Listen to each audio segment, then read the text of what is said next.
vodka watermelon jello shots inside of a watermelon. This one's cool.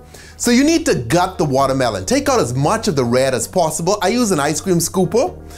Get even more than I did. It should be white in there. There should be no red showing if you really want to do it right. Start off with some red jello, cherry, strawberry, watermelon, whatever. Add in some gelatin. I use about 8 packets of gelatin. Then you add in your hot water. Get a nice mix on, all right? Then I put it in a bigger container because now we need to add vodka, so I need a lot more space. Oh, look at the vodka, that looks delicious.